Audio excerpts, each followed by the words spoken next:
C'est ainsi que je me suis proposé de pouvoir intervenir ce soir.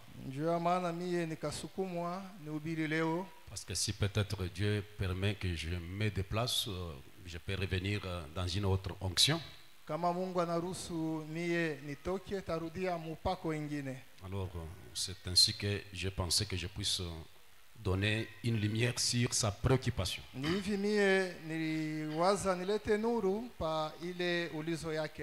Comme je ne suis pas dans l'esprit de prêcher, je demanderai à notre honorable, je peux parler moi seul. Comme je vais donner seulement l'éclaircissement sur la préoccupation de notre frère. Ainsi, j'aimerais d'abord que je puisse lire un peu sa préoccupation comme c'est écrit. Il dit que bonsoir pasteur, j'ai une préoccupation sur le sujet en cours. Nous avons vu à travers le message qu'il y a deux catégories de gens qui ont reçu la marque de Dieu, baptisés du Saint-Esprit entre parenthèses, et ceux qui ont reçu la marque de la bête, parlant de ceux qui ont reçu la marque de Dieu et ceux qui ont reçu la marque de la bête. Parlant de ceux qui ont reçu la marque de Dieu, nous voyons clairement qu'il est question de la Vierge sage. Nous avons surtout insisté sur le fait que tout celui qui n'a pas reçu la marque de Dieu est d'office marqué de la bête et n'aura pas part à l'enlèvement de l'épouse. Car il n'existe pas de position neutre dans les affaires de Dieu. Ma préoccupation est la suivante. S'en est-il fini pour tous ceux qui n'ont pas reçu la marque de Dieu? Car parmi eux, nous retrouvons aussi la Vierge folle qui n'aura pas part en l'enlèvement et que nous retrouvons au verset 4 de l'Apocalypse 20. Il répète l'écriture. Je vis des trônes et ceux qui s'assurent firent donner le pouvoir de juger.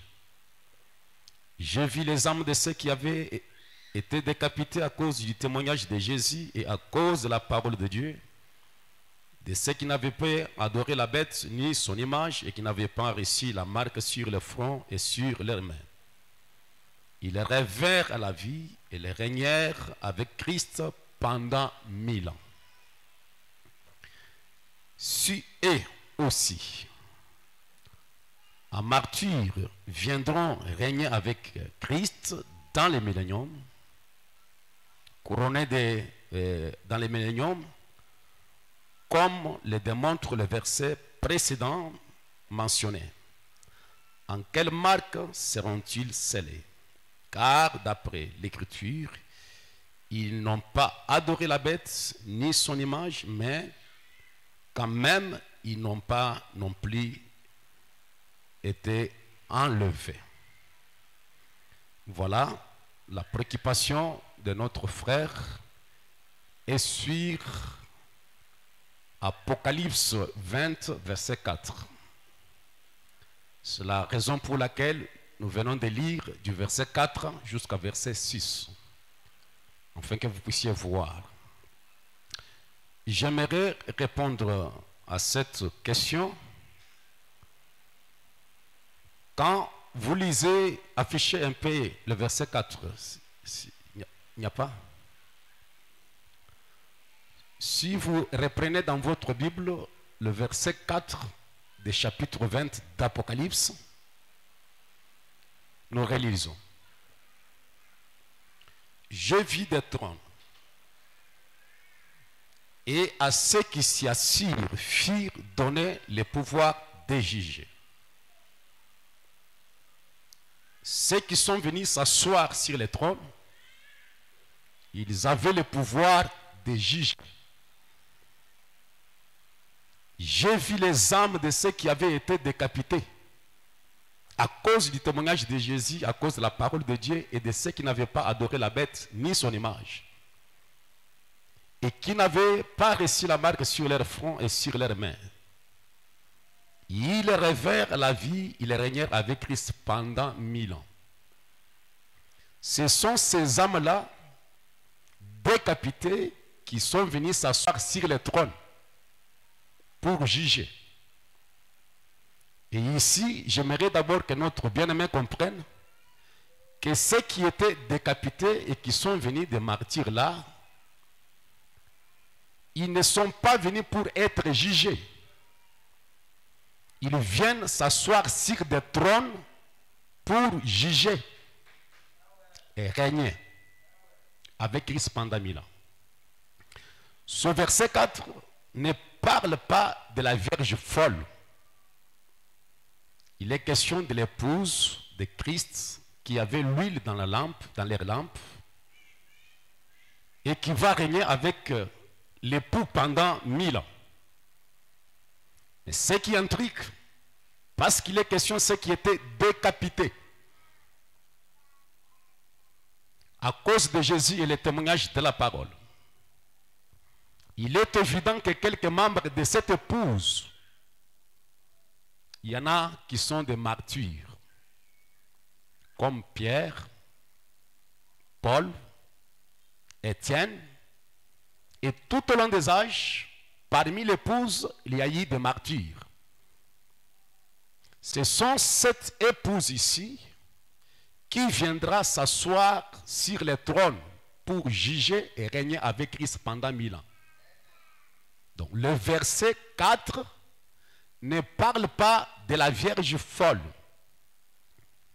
Si vous descendez avec le verset 5, la Bible déclare que les autres morts ne revèrent point à la vie jusqu'à ce que 1000 ans soient accomplis. Ça, c'est la Vierge folle maintenant.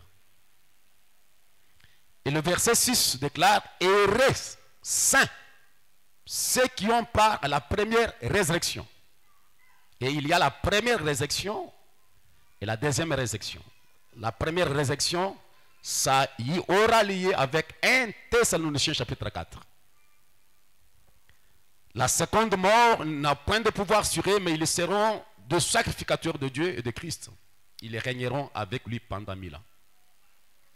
Donc, c'est cette chose-là que j'aimerais d'abord éclaircir, à savoir que ceux qui sont venus s'asseoir sur le trône, ils ne sont pas venus pour être jugés, mais pour juger et pour régner. Là, il est question de l'épouse parole qui n'avait pas reçu la marque sur le front et sur les mains, comme nous avons déjà expliqué ce qu'il en est. Et dans ce message, la réaction à une action, paragraphe 55, je vais vous demander, à vous qui n'avez pas reçu le baptême du Saint-Esprit et qui aimerait recevoir le Saint-Esprit, c'est maintenant le moment de l'adorer. Vous êtes ici sur le terrain de camping, vous êtes ici au moment de le recevoir. Vous savez que personne n'ira dans l'enlèvement sans le Saint-Esprit. Il y aura des vierges endormies qui nous vont 3 points. Les autres morts ne revèrent point à la vie avant 1000 ans. C'est ça. Donc, la vierge endormie, c'est elle ou la vierge folle, c'est elle qui revient à la vie après 1000 ans. Béni soit le nom du Seigneur. Le verset 5. Les autres morts ne revinrent point à la vie jusqu'à ce que les 1000 ans en fussent accomplis. Donc ces gens qui viennent s'asseoir sur le trône, ils sont enterrés parce qu'ils ont part à la première résurrection. Vrai ou faux? Après 1000 ans, c'est alors que les vierges folles revinrent à la vie pour passer en jugement. Et dans le premier sauf que Branham dit, au paragraphe 104 jusqu'à 106. Vous pouvez lire sans aider. Je prends la partie essentielle. Pendant qu'elle était partie, l'époux est arrivé, vous voyez, et l'épouse est entrée. Matthieu chapitre 25, parlant de la Vierge sage et de la Vierge folle. Et alors le reste, là, celle qui était absolument vertueuse, l'Église a été laissée dehors. L'Église a été laissée dehors. C'est que l'Église, c'est la Vierge folle. Et il a dit, il y aura des pleurs, des gémissements et des grincements dedans. Voyez-vous, or ceux-là, ce sont les élus. Et quand le cri a retenti, voici l'époux, alors tous ceux qui étaient endormis tout au long des âges se sont réveillés, tous, voyez-vous. Et ce n'est pas comme on pourrait le penser, Dieu qui part en quête de quelques milliers de gens de cet âge-ci seulement pour les enlever. Il s'agit des élus de chaque âge. C'est pour cette raison que Christ doit rester sur le trône de médiation en tant qu'intercesseur jusqu'à ce que cette dernière personne entre au dernier âge. Et à ce moment-là, les révélations de ce qu'il en était, sont dévoilées aux gens et ils voient ce qu'il est arrivé. Voyez, saisissez-vous cela maintenant? Très bien. Et remarquez, les autres morts, là nous sommes au verset 5. Les autres morts, les membres d'église, ne révèrent point à la vie jusqu'à ce que 1000 ans soient accomplis. Donc les autres morts ici, ce sont les membres de l'église. Ne révèrent point à la vie jusqu'à ce que 1000 ans soient accomplis.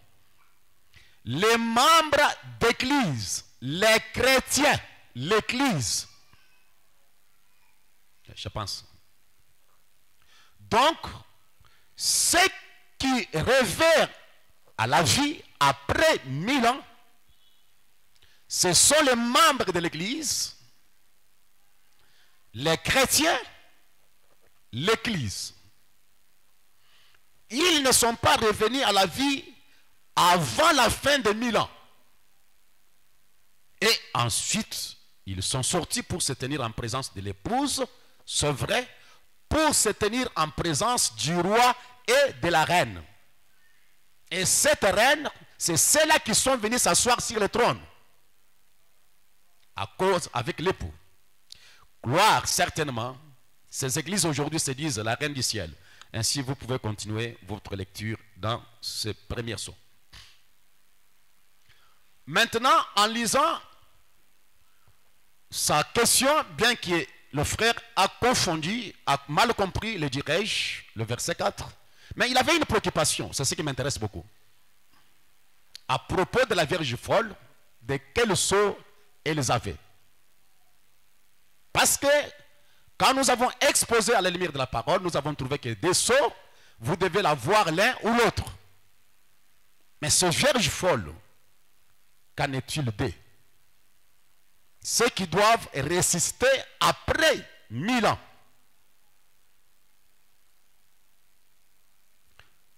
Maintenant, nous prenons question-réponse du 15 mai 54 au paragraphe 276. Frère Branham montre comment Dieu choisit et fait son élection. Comparable à une femme, une tailleur, je ne sais pas si tailleur, je ne sais pas, couturière ou couturière, qui veut avoir tissé vraiment, donc faire le pantalon ou la blouse, et il a acheté le tissu. Avant qu'il puisse avoir le pantalon, il doit faire ce qu'on appelle le patron.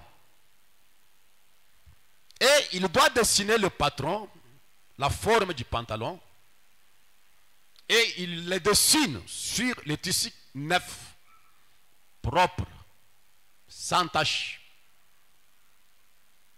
Et il écrit la forme de blouse ou la forme de n'importe quel tissu il veut faire.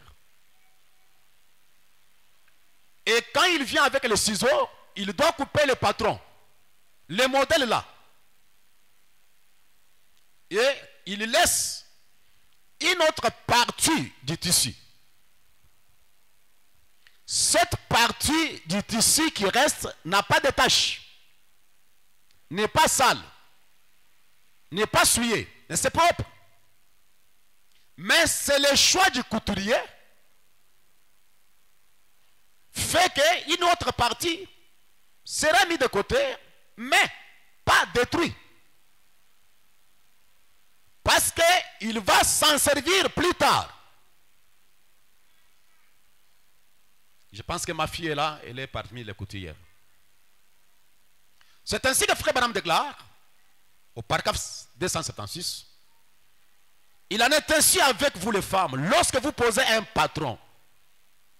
Vous savez, le message, si vous n'entrez pas dans l'esprit du message, quand on dit patron, on a seulement patron. Patron, on a comme un boss.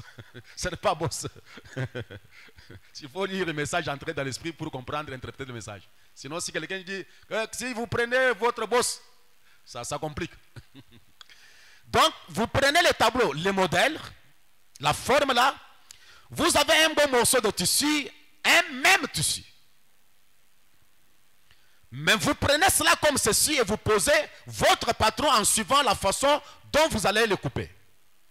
Ensuite, vous le coupez, cela dépend de vous. Ça ne dépend pas du tissu. Le tissu n'a rien à dire que non, agrandissez pour que cette partie, moi aussi je vais entrer. Ça dépend de celui qui coupe le tissu. Mais vous prenez ce tissu que vous avez coupé pour en faire votre vêtement, mais le reste est utile. C'est un tissu bon que le reste, mais par élection, vous avez choisi cela. Est-ce vrai? Et le reste de cela est tout aussi sain. Et vaut autant que l'autre partie, mais c'est votre choix. Et les grands tailleurs, les grands couturiers ici, c'est Dieu. Et Dieu a promis que nous irons dans l'enlèvement par élection. J'aime que quelqu'un dise Amen. Dieu a promis que nous irons dans l'enlèvement par élection. Et la Bible dit, et le reste des morts, vous voyez ça? Il revient au verset 5 du chapitre 20. Ne révèrent point à la vie pendant 1000 ans. Est-ce vrai? C'est donc seulement 3 points. Vous ne serez pas perdus. Suivez-moi attentivement. Le reste des morts ne révèrent pas à la vie. Parce que c'est Dieu lui-même qui a coupé le tissu. La partie qui est restée est utile. Mais c'est le choix du couturier. Et cela dépend de lui. Et Frère Branham déclare, vous ne serez pas perdus. Mais l'épouse remplie du Saint-Esprit ira dans l'enlèvement. Donc, cette partie qui est restée, ce n'est pas rempli du Saint-Esprit, d'après Dieu. Mais l'épouse a rempli du Saint-Esprit partira dans l'enlèvement. Les autres passeront par le jugement alors qu'ils n'y passeront pas. Alors que l'épouse ne passera pas. Vous voyez ça? Donc, en relevant le problème de la Vierge folle, ici, ça dépend du choix de Dieu. De la prédestination. Ça, c'est le premier point. À moins que vous me suivez attentivement. L'autre partie est sainte, propre, ainsi de suite. Mais le choix de Dieu est tombé sur cette autre partie. Et cette partie-là, parlant de l'Église, c'est une partie qui est remplie du Saint-Esprit, qui partira dans l'enlèvement. Maintenant, pendant le millénium, cette partie qui est restée Frère Branham nous a dit que vous allez l'utiliser plus tard. C'est utile. Vous allez vous en servir. Mais quand est-ce que Dieu va s'en servir? Cette partie qui est restée, qui a raté l'enlèvement, ne va pas dans la fête de noces pour 3 ans et demi comme la Bible et les messages nous enseignent. Cette partie qui est restée, elle sera exempte du millénium, c'est-à-dire elle ne va pas participer aux fêtes, donc au millénium pendant 1000 ans de règne de Christ avec son épouse. Où est-ce qu'elle sera? Et la question a été posée à Frère Branham juste après l'ouverture de cette sceau. Question-réponse numéro 4 du 30 août 64. Frère Jean-Pierre, on y a engagé. Ça va. La question est posée à Frère Branham comme celle-ci. Où se trouve le Vierge folle durant le millénium? La Vierge folle, celle qui a raté l'enlèvement, dépendant aussi du choix de Dieu, de l'élection de Dieu. Mais pendant les 1000 ans, elle sera où? Comme réponse, Frère Branham dit, pendant le millénium, elle se trouve dans la tombe. Les restes des morts ne vécurent pas pendant 1000 ans.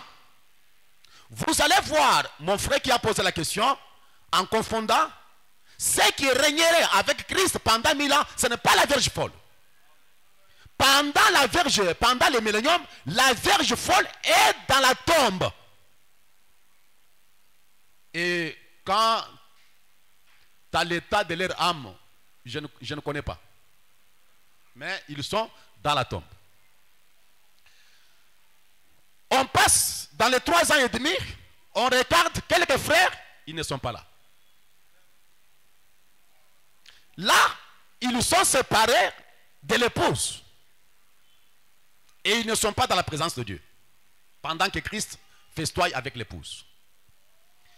Nous entrons dans la période de 1000 ans, 50 ans, 100 ans, 200 ans, 300, 500, 800, 600 terres.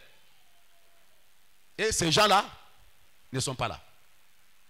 Ils ont mangé ensemble avec la parole. Ils ont été à l'église. Ils ont suivi Jésus. Jusqu'à ce que 1000 ans passent.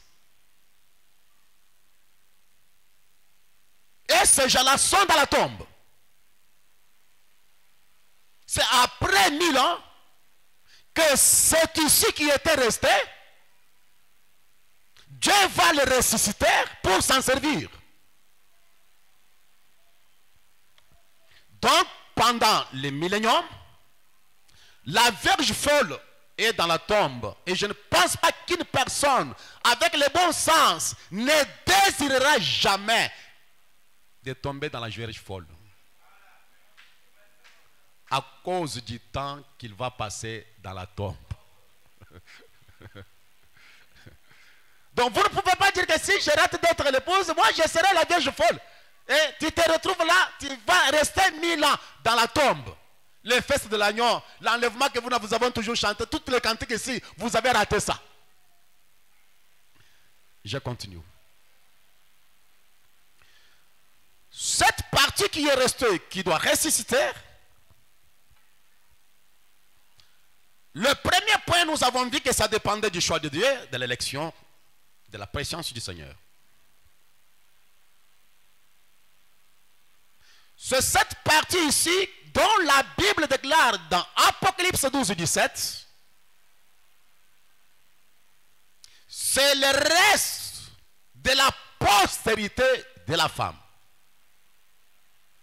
Quand le dragon fut irrité contre la femme, verset 17, et il s'en alla faire la guerre au reste de sa postérité, à ceux qui gardent les commandements de Dieu et qui ont le témoignage de Jésus. Retenez ces deux choses-là. ceux qui gardent les commandements de Dieu et qui ont le témoignage de Jésus. Et nous avons trouvé que le dragon, Lucifer, sera incarné dans la bête. Et une fois incarné dans la bête, il vient sur la terre, c'est alors qu'il sera furieux. Et il sera fâché contre l'épouse qui est partie dans la gloire. Et il va maintenant faire la guerre au reste de la femme. Vous pouvez lire même les versets 15 et 16 pour avoir une meilleure compréhension. Ils feront la guerre avec l'eau qui sort de sa bouche. Nous avons déjà parlé de ça. Et dans ce message, la demeure future de l'époux céleste, de l'épouse terrestre, prêchait le 2 août 64. Écoutez l'interprète du vin de la parole, ce précieux frère William Marion Branham. Au paragraphe 110 ou 510. Encore un peu de temps et nous serons appelés, alors l'enlèvement viendra. Juste un tout petit groupe comme Enoch sera enlevé. Ensuite, le reste de la postérité de la femme, ceux qui gardent les commandements de Dieu, entre parenthèses, des Juifs, qui ont le témoignage de Jésus, des gentils. C'est là que j'aimerais que vous puissiez voir. Ceux qui gardent les commandements de Dieu, c'est-à-dire le juif, ceux qui ont le témoignage de Jésus, c'est-à-dire c'est des gentils, des nations. Ils seront pourchassés comme des chiens. Et ils donneront leur vie pour leur témoignage. Et c'est pendant la période de la tribulation. Et cette période de la tribulation, le reste de la femme, c'est-à-dire qui garde le commandement de Dieu, parlant des Juifs, parce qu'en ce moment-là, l'Antichrist aura à rompre l'alliance avec le peuple juif et il commence à imposer la marque. Et il doit pourchasser le reste de la femme. Et le reste de la femme est composé de gentils et de juifs. Et ce que je désire que vous puissiez voir, vous qui désirez être dans la Vierge folle, la Bible déclare, ou le messager frère Branham déclare, ils seront pourchassés comme des chiens pendant cette période. Et pour être sauvés, ils doivent donner leur propre sang. Et frère Branham dit pourquoi ils doivent donner leur propre sang? Parce qu'ils n'ont pas reçu la totalité de l'expiation, où le sang de Jésus n'était pas appliqué correctement. Comme ils ont négligé le sang de Jésus. Et le sang de Jésus, c'est la parole faite chair, la parole ointe pour l'âge. Et vous devez l'appliquer correctement.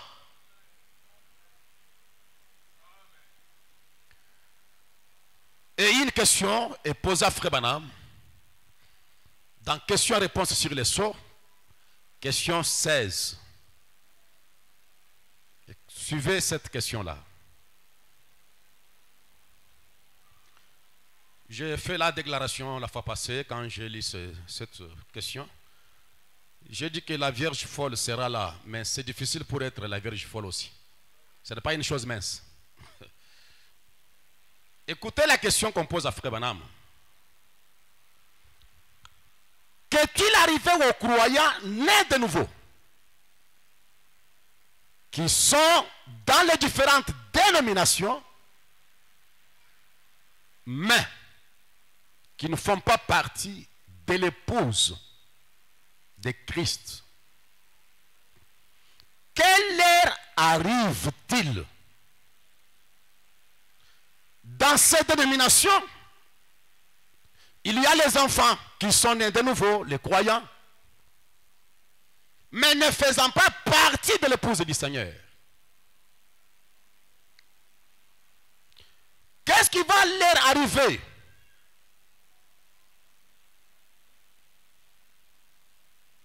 Et autrefois, quand on dit dénomination, nous voyons seulement catholique et les 30e communautés, 30e pentecôtistes. Mais nous avons compris que la dénomination a élargi ses tentes. Et vous comprenez ce que je dis? Même dans nos tabernacles, il y a des des dénominations. C'est ce que je veux dire par là. Il a élargi ses tentes. Question-réponse sur les sceaux, paragraphe 200. C'est pour cela que j'ai demandé que je puisse m'exprimer moi seul pour que je puisse pouvoir être pressé. Bien. Je pense que nous l'avons expliqué tout à l'heure, voyez. Ils vont dans la tribulation. La Vierge folle. Les chrétiens, nés de nouveau, dans les dénominations, les croyants plutôt. Ils vont dans la période de tribulation. Qu'est-ce qui leur arrive? Ils sont martyrisés pendant la tribulation. Ils ont été martyrisés, tués, massacrés, fusillés pendant la période de la tribulation. Ils résistent en dernier, après le 1000 ans, pour être jugés. Voyez, c'est là que je disais, d'après la question posée, que ceux qui viennent s'asseoir sur le trône, ils ne viennent pas pour être jugés, mais pour juger. C'est eux qui seront des juges. Mais la Vierge folle sera ressuscitée après 1000 ans, et cela pour passer en jugement. Car la Bible dit que les autres vivants, les autres morts ne révèrent pas la vie jusqu'à ce que les 1000 ans en fils accomplis. Ensuite, il y a eu une résurrection. C'est alors que les deux groupes résistent. Les justes et les injustes. Les méchants. Et ils ont été jugés par Christ et l'épouse. Parce que la deuxième résurrection concerne les justes, c'est-à-dire la Vierge folle, les chrétiens qui étaient nés de nouveau, les croyants là, et même les gens du monde, les pécheurs, les méchants, ils vont résister ensemble. Il est venu sur terre accompagné de myriades et de myriades. Et de myriades de saints, n'est-ce pas, son épouse. Donc, quand elle descend pour régner avec Christ. Et vous pouvez, paragraphe 101, moi je saute, je prends sans idée. Mais je prends une partie là pour que vous puissiez avoir une idée. Cela n'avait rien à voir avec l'épouse. Elle était juste là en train de juger avec sa reine, la reine et le roi ensemble. Donc l'épouse est là pour juger. Il vient avec des saints, des myriades, les servaient, son épouse. Ensuite les juges s'assurent. 202. Non, ce sont eux. Oh là là, l'église, les gens qui sont dans les dénominations, qui sont des vrais chrétiens, qui reçoivent les messages, 3 points. Écoutez comment Frère Branham donc parle, et ce langage-là, c'est ce qui m'intéresse. L'église, les gens qui sont dans les dénominations, qui sont de vrais chrétiens, qui reçoivent les messages, et ils ne verront jamais cela, le message. Ils ne verront jamais. Ici, voir, c'est comprendre. Pour voir le royaume de Dieu, vous ne voyez pas avec les yeux. Quand Jésus parlait à Nicodème, vous connaissez le message. Ils ne verront jamais cela. Cela ne leur sera jamais prêché.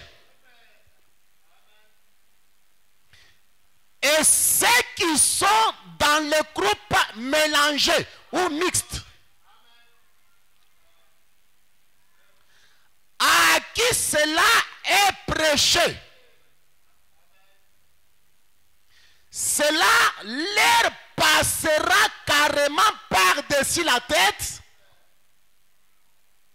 à moins que leur nom soit dans le livre de vie de l'agneau. Il y en a qui à qui le message est prêché,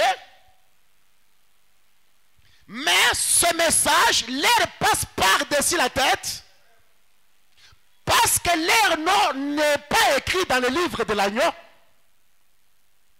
afin qu'ils voient le message.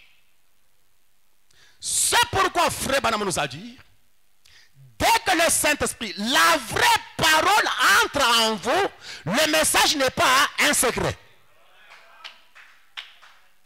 Mais ces gens qui n'ont pas reçu le Saint-Esprit, la vraie parole entre en eux, le message est pour eux un secret. Ils ne le veulent pas.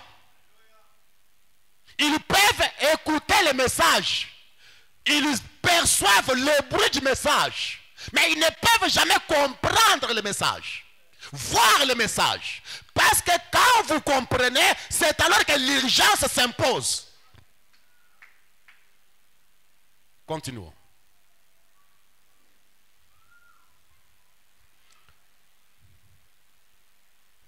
Mais ce seront des gens bien. Ils résisteront et passeront en jugement. Ils seront jugés par le groupe même qui leur avait prêché. Ne savez-vous pas que les saints jugeront la terre? On leur aura prêché. Voyez? On leur aura prêché. Il leur aura prêché par des gens. Les gens même qui leur auront témoigné du message selon lesquels ils devaient sortir de cela. Voyez-vous?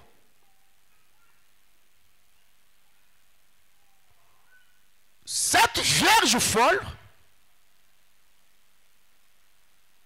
est composée de gens qui sont dans la domination, qui n'avaient pas reçu le message, où la chose ne leur était pas prêchée correctement, ou plutôt ils se retrouvent dans les groupes mixtes. Et les groupes mixtes, ce sont les tabernacles. Ils ont écouté le message.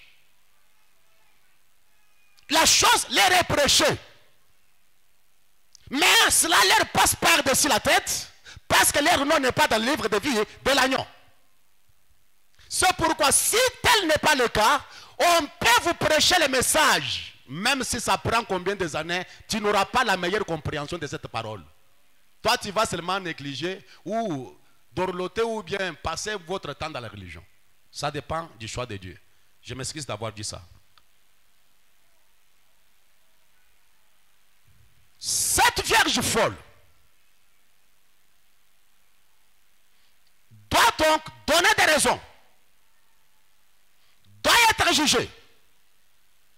Au moins, je n'avais pas reçu le message. Moi, on ne m'avait pas parlé de ça. La parole ointe de l'air. Quelqu'un dira, moi, je n'avais pas compris, j'étais là, mais je ne comprenais pas. Maintenant, regardez encore un autre élément dans le 7e sceau. Au paragraphe 388, la voix de Dieu, je ne sais pas si ça concorde avec le Shekinah. D'abord, c'est que la Vierge endormie devait passer par la période de la tribulation pour être purifiée. Elle devait être purifiée de ce péché, de son incrédulité, d'avoir rejeté le message. Suivez attentivement. La parole s'ajoute à la parole. C'est dans la période de tribulation qu'elle a été purifiée, c'est-à-dire par la martyrisation, ainsi de suite. Toutes ces souffrances qu'elle doit endurer et donner sa vie. Et nous les trouvons ici dans Apocalypse 7. C'est là qui viennent de la grande tribulation. Vous pouvez lire Apocalypse chapitre 7. Entre les chapitres 6 et 7, ici, alors qu'elle avait été purifiée et qu'elle avait reçu sa robe, il vient de la grande tribulation. Or, elle, ce n'est pas l'épouse. Dans Apocalypse 7, les saints qui viennent de la grande tribulation, à qui une robe blanche a été donnée, ce n'est pas l'épouse. Mais c'est l'église, les gens pires, qui n'avaient peut-être pas eu la possibilité de recevoir les messages. Vous êtes avec moi? Les gens pires, les gens honnêtes, sincères, des chrétiens dignes de nom, mais ils n'avaient pas peut-être eu la possibilité de recevoir les messages.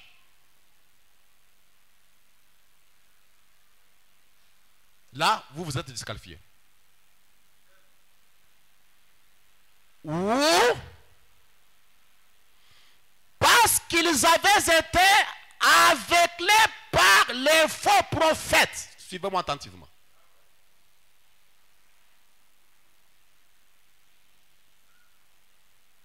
Alors, ils n'ont pas eu la possibilité. Mais pourtant, ce sont des gens au cœur vraiment sincère.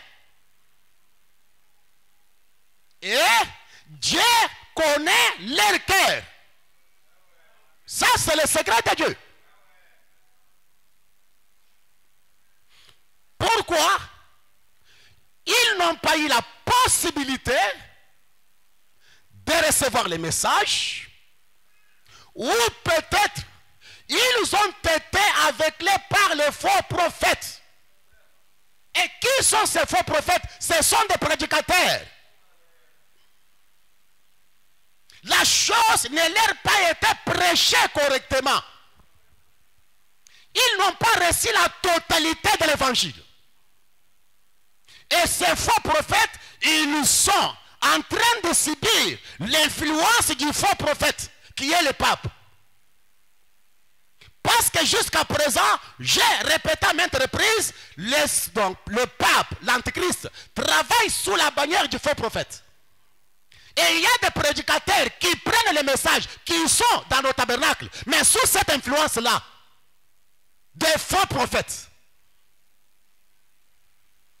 C'est la raison pour laquelle nous devons prêter attention à la condition actuelle de nos tabernacles.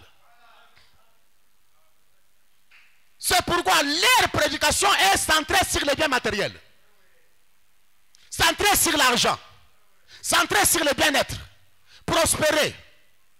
Mais les côtés spirituels, la position que l'épouse devait occuper, la condition ou les conditions nécessaires pour l'enlèvement ne sont pas présentées aux gens.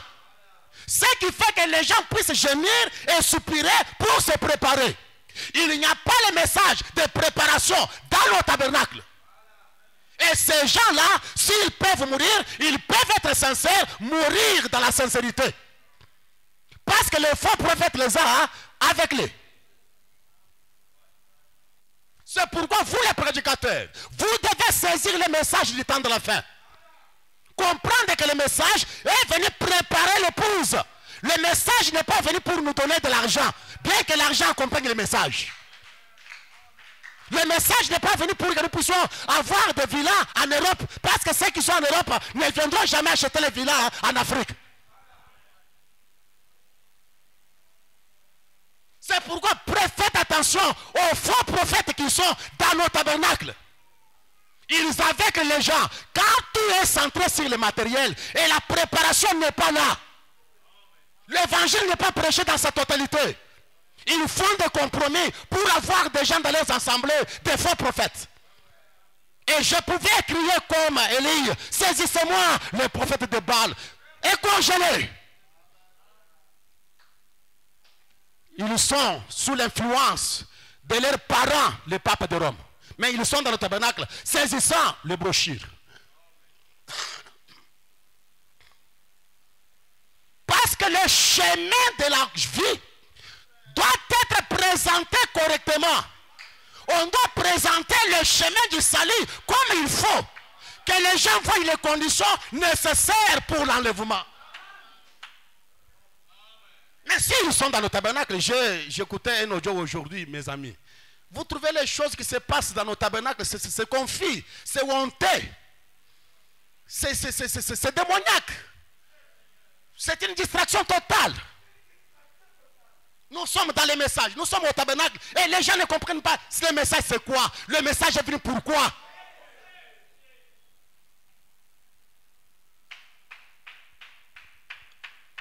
Ils ont été aveuglés par de faux prophètes. Mais ils sont sincères et Dieu connaît leur cœur.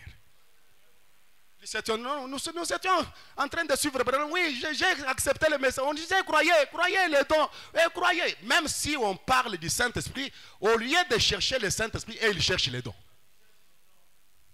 Ils aveuglent les gens. Au lieu que l'âme soit connectée à la parole, et ils connectent les gens à leurs assemblées. Et les gens, nous sommes dans les tabernacles, nous sommes dans les tabernacles, nous sommes dans les tabernacles, nous sommes dans les messages. Et le message même n'est pas présenté comme il faut. C'est ça qui me fait du mal. L'aveuglement par des faux prophètes. Et je disais que c'est une chose aussi difficile d'être la Vierge folle. Quand vous qui êtes ici, pas pour me glorifier, quelle raison vous allez donner? Est-ce que l'évangile ne vous est pas présenté comme il faut? Le message ne vous est pas présenté comme il faut? N'avez-vous pas reçu le message? À moins que ce soit le choix de Dieu. Mais il y a un danger. Parce que quand le mystère est prêché, quand la parole de Dieu est apportée dans la pureté, c'est difficile pour s'en sortir. Quelqu'un dira non, moi, depuis que j'étais dans mes... je n'ai jamais entendu de ça. Oui, j'étais sincère. Il a soutenu l'église, il a soutenu le pasteur, les tabernacles, tout ça, il était dans les tabernacles. Et c'était un mouvement dans lequel il était.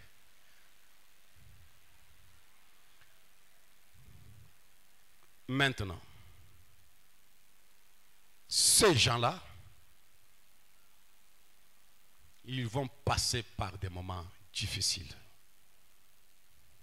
Première saut 379. Maintenant, remarquez, il va conquérir l'Antichrist. Il a presque déjà l'emprise en ce moment pendant qu'il est encore l'Antichrist avant de devenir la bête. Vous parlez de châtiments cruels, attendez simplement. Regardez ceux qui seront laissés sur la terre devront endurer. Ceux qui vont rater l'enlèvement. Et regardez ceux qui seront laissés sur la terre devront endurer.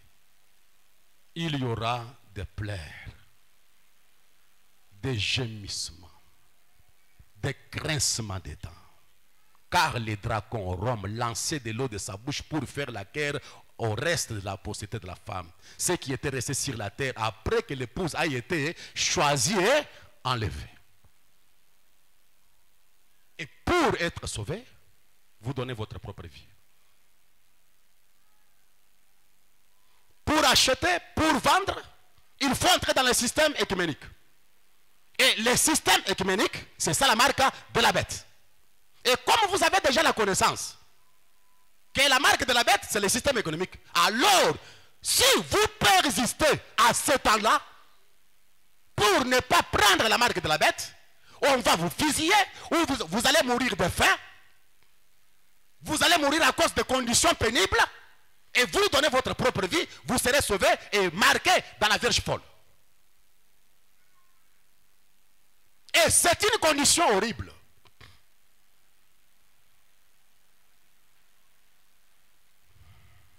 Mes amis, pendant que nous avons l'opportunité, la grâce d'écouter les messages, suivons correctement ces messages, appliquons nos cœurs à chercher Dieu.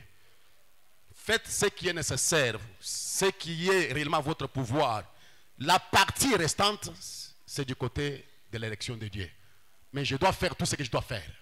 Je dois crier, je dois chercher le Saint-Esprit, je dois pleurer, je dois chercher l'enlèvement, je dois faire de tout. Mais si je reste, que je reste par le choix de Dieu. Ça a été ma prière quand j'étais un jeune garçon, un jeune chrétien. Quand j'ai accepté ce message.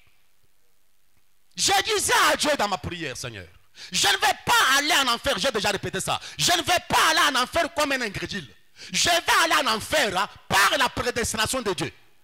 Mais je dois faire tout ce qui relève à mon pouvoir en tant que chrétien. Je dois me consacrer, je dois abandonner tout, je dois suivre la parole. Si Dieu me jette dans l'enfer, que j'aille en enfer hein, parce que Dieu m'a prédestiné à aller en enfer. Mais pas pour y aller comme un incrédule.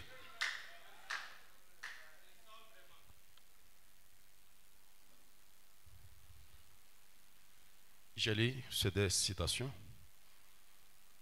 et nous allons dans la prière.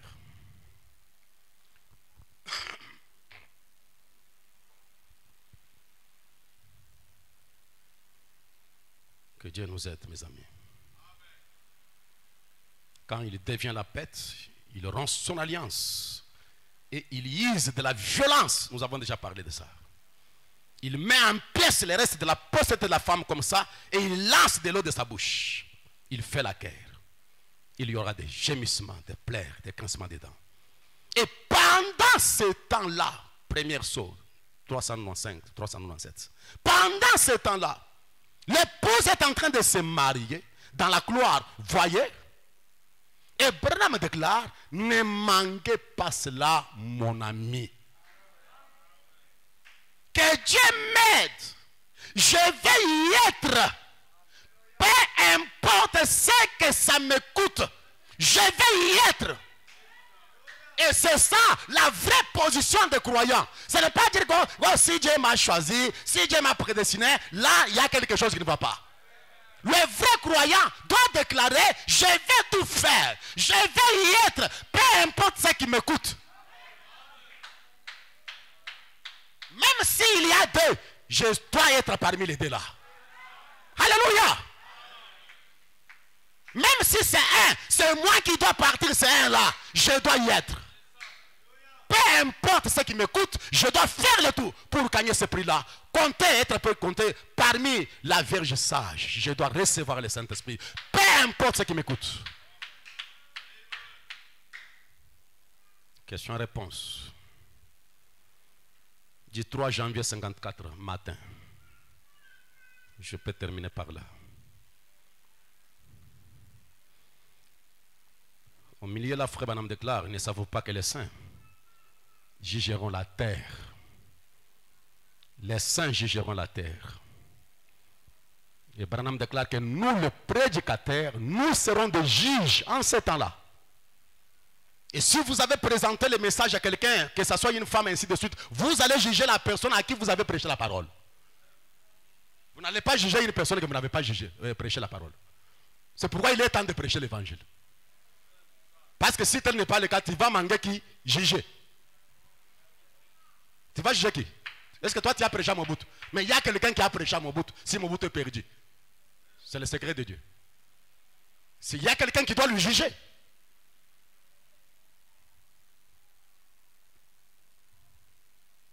Alléluia. Je pense à cela. Voilà.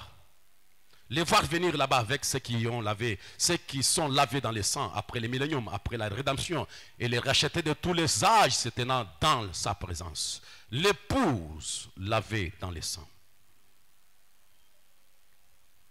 Cette épouse lavée dans le sang. Ça y est, de frère Branham déclare. Pas seulement ceux qui ont été des gens de bien. Des bons citoyens, hein? Nous avons parlé de ça. Hein? Pas seulement ceux qui étaient des gens de bien. Moi, je suis une bonne femme, je suis quelqu'un, je suis un bon voisin, je suis un bon citoyen. Ce n'est pas ça. Pas seulement ceux qui ont été des gens de bien, ceux-ci manqueront certainement la première résurrection. Les gens de bien, un bon garçon, une bonne fille, un bon monsieur, un bon citoyen. Ils manqueront quoi? La première résurrection.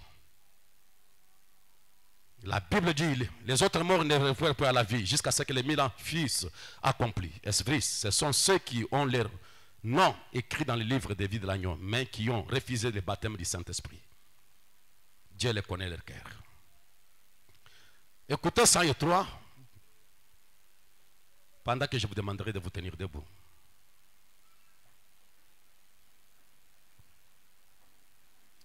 Mon ami, tu me prépares l'un d'entre eux. Il y a presque partout des peuples dont les cœurs sont enflammés. Baptisé du Saint-Esprit qui le remplit la Pentecôte. L'un d'entre eux. Je suis heureux de dire, je suis l'un d'entre eux. Au paragraphe 103, écoutez cette note et prions avec ça, mes amis. Seuls les élus entrent en ce moment-là. Seuls les élus iront dans le millénium. Oh, frère, quelle sorte de gens devrions-nous donc être? Je vais vivre dans le millénium. Ce soir, c'est ma prière. C'est votre prière. C'est la prière de l'Église. Je vais vivre dans le millénium. Et rejetons tout fardeau et le péché qui nous enveloppe si facilement. Si une personne dit quelque chose de faux ou fait quelque chose de ce genre, priez pour elle et continuez votre chemin. Que votre choix soit porté seulement sur Dieu. Si personne ne le fait pas, vous faites-le. Car il y aura des élus qui vivront dans le millénium et qui passeront 1000 ans avec Christ. Ils monteront ensuite dans la gloire avec lui et reviendront. Quand la résurrection des méchants aura lieu, alors le millénium commencera. Quand le millénium sera terminé, alors Christ montera avec l'Église. Et à la fin des 1000 ans, ils retourneront avec l'Église. Notre prière est que je vais vivre dans le millénium. Je ne vais pas manquer le millénium. Si il y a un scandale sur mon chemin, si quelqu'un a parlé de mal de moi, je dois que prier pour elle. Parce que je dois viser le millénium. Je ne vais pas garder de rancune dans mon cœur. Je ne vais pas regarder de péchés qui peuvent me lier. Je dois me débarrasser de toute incrédulité. Je dois faire tout ce qui est mon devoir. Je dois obéir à chaque parole. Je dois me conformer à chaque iota de la parole. Pourquoi? Je vais vivre où? Dans le millénium. Je vais vivre dans le millénium. Et cela devrait être l'écrit et le désir de chaque croyant.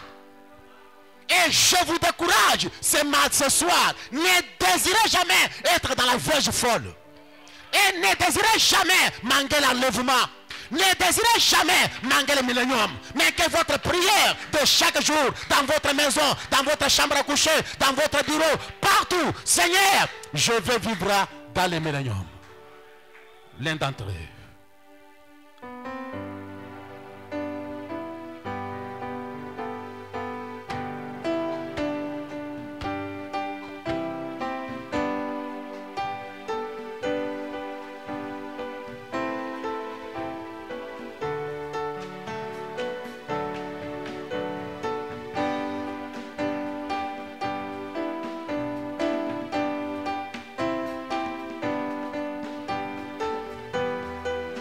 Je crois cela. La profondeur appelle la profondeur ce soir. Je veux vivre dans le millénium.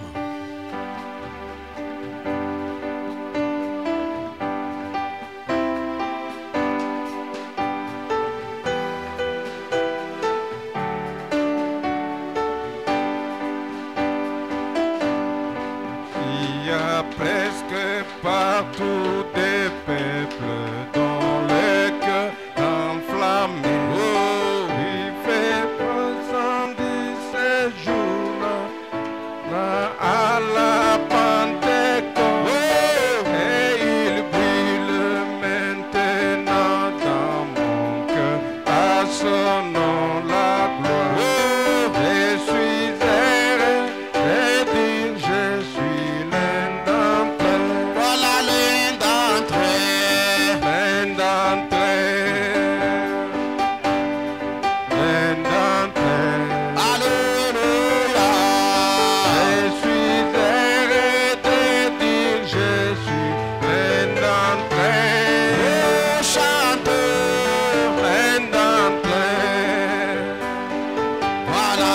plein d'entrée. dans mon âme. Je suis heureux de dire je suis plein d'entrée. Plein d'entrée. Oh oui, plein d'entrée. Voilà dans mon cœur. Je suis heureux de dire je suis plein d'entrée. Alléluia. Plein d'entrée. Plein d'entrée. Oui, ce soir. Je suis heureux de dire je suis plein d'entrée. Bien que ces peuples ne portent pas la renommée du monde, baptisés au nom de Jésus, ils reçurent la Pentecôte. Et ils parlent maintenant de son immuable puissance. Oui, je suis Heureux de dire je suis plein d'entrée. voilà l'un d'entre eux. Plein d'entrée. Plein d'entrée. Voilà dans mon cœur. Je suis heureux de dire je suis plein d'entrée. Alléluia. Plein d'entrée. Plein d'entrée. Oui, chantons. Je suis heureux de dire je suis plein d'entrée. Rassemblés dans la chambre haute, ils priaient tous en son nom. Ils étaient tous baptisés du Saint-Esprit. Le service et qu'il fit pour eux en ces temps-là, il peut le faire pour toi. Je suis heureux de dire je suis plein d'entrée. Oh, plein d'entrée. Alléluia, plein d'entrée.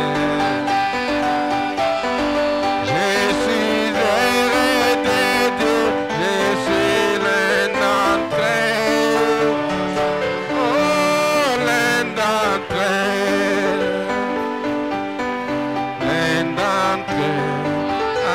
Alléluia, je suis heureux de dire je suis plein d'entrée.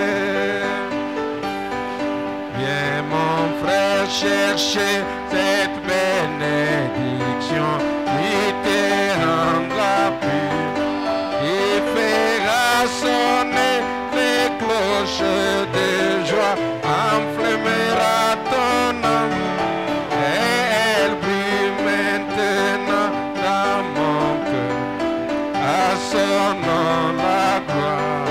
Je suis heureux de dire que je suis plein d'entrée. Alléluia, plein d'entrée. Plein d'entrée. Alléluia, je suis heureux de dire que je suis plein d'entrée. Plein d'entrée. Oh, plein d'entrée. Je suis heureux de dire que je suis plein d'entrée. Alléluia, plein d'entrée. Plein d'entrée. Voilà dans mon cœur. Je suis heureux de dire je suis plein d'entrée. Ma prière. Plein d'entrée. Oh, plein d'entrée. Ah oui, chantons. Je suis heureux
chancelle pas, ne chancelle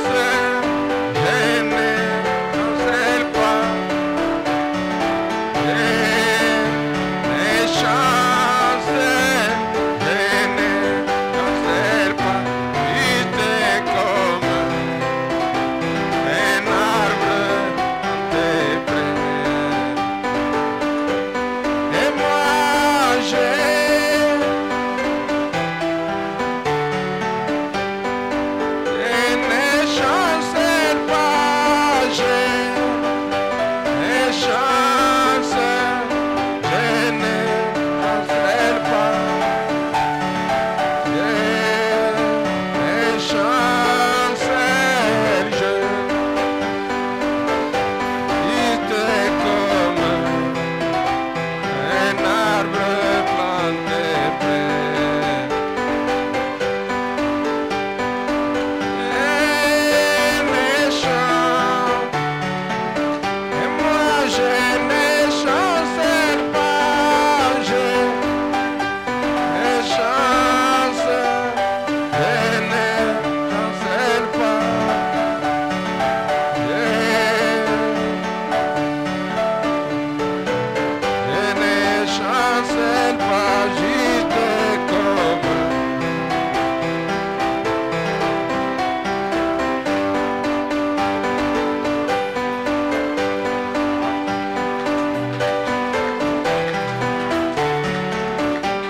Rédempteur parfait, Créateur de la jeunesse, l'auteur de ce puissant message, grand Elohim le fort, Dieu de William Branham. En écoutant cette parole révélée, Là où tous les conseils de Dieu sont donnés, là où la miséricorde du Seigneur est répandue, Seigneur notre Père et notre Roi, nous avons reçu ce message, et cela dans un but, celui de la préparation de l'épouse. C'est pourquoi nous y venons ce soir avec crainte et tremblement. Quand nous voyons les horaires, les moments horribles que ce monde va passer après le départ de l'épouse. Dieu notre Père, Dieu notre Roi, nous crions du fond de notre être, ô Père, ne nous laisse pas passer par là. Laisse que nous puissions parvenir à atteindre le but principal pour lequel ce message est envoyé. Car tu as envoyé un messager Eliezer à la recherche d'une épouse pour Isaac. Dieu notre Père et Dieu notre Roi, tu as envoyé la lumière au temps du soir pour que le chemin du salut nous soit éclairé, Seigneur. Nous voici, nous avons entendu ta parole. Nous te demandons de nous sceller à l'intérieur du royaume, de nous accorder le véritable sceau de la rédemption et de répandre ton amour sacré et divin, Seigneur, dans notre cœur. Et que nous puissions par un seul esprit entrer dans un seul corps et être participants de l'enlèvement, participants du millénium, participants de la gloire. Mon Jésus et mon Sauveur, c'est ma prière. C'est toi qui nous as dit, Père, que la profondeur appelle la profondeur. Ce soir, notre profondeur appelle le millénium. Notre profondeur désire l'enlèvement. Notre profondeur désire participer aux noces de l'agneau. Oh Dieu notre Père et Dieu notre Roi, ne nous laisse pas manquer ce moment béni. Ne nous laisse pas manquer, Seigneur notre Père, gloire au Dieu. Ce temps pour lequel nous avons gémi, nous avons pleuré, nous avons travaillé pour gagner réellement le prix, Seigneur notre Père. Et ce soir, prends cette précieuse parole, enfonce-le dans l'âme de tout un chacun, Seigneur. Et révèle l'importance à ton peuple et les dangers qu'il y a, Seigneur, dans cet âge. L'importance de participer à l'enlèvement et les horreurs de gloire qui accompagnent la marque de la bête. Dieu notre Père et notre Roi, aide tout un chacun de nos seigneurs. Laisse-nous parvenir à atteindre le message. Laisse-nous parvenir à être baptisés du Saint-Esprit. Laisse-nous parvenir à la véritable adoption. Laisse-nous parvenir à l'incarnation de la parole, ô Jésus. Car nous croyons que la parole viendra prendre la parole. Laisse-nous devenir les membres du corps de l'agneau. Étant esprit de ton esprit, parole de ta parole, vie de ta vie, puissance de ta puissance. Ce sera notre prière, Père éternel. Accorde-nous cela, mon Dieu, mon Jésus. Et que de ce petit endroit, qu'un corps parfait naisse, Seigneur. Les corps de la parole, l'épouse du Seigneur Jésus, baptisée dans l'âme, rachetée dans l'âme. Seigneur Jésus, Dieu notre Père, écoute ma prière. Écoute le gémissement de tes enfants. Scelle ceux qui doivent être scellés, Seigneur. Répands ton amour dans leur cœur, Seigneur. Laisse-les parvenir à toi. Laisse-les toucher le bord du message. Laisse-nous monter dans ta présence, Seigneur. Que nous puissions rendre ce message une réalité dans ce monde, ô roi. Jésus, ne nous laisse pas être de faux prophètes pour aveugler les gens. Mais laisse-nous, Seigneur, être de véritables prophètes, avertissant et préparant l'épouse du Seigneur Jésus. C'est notre prière. Accorde-nous cela, Père. S'il y a quelqu'un dans cet auditoire visible et invisible qui n'est pas arrivé là où il devait être, jette, Seigneur, arrache-lui le sommeil, place la pression dans son cœur jusqu'à ce qu'il parviendra à cela, Père. C'est ma prière. Prends les écritures que nous avons lues, les citations.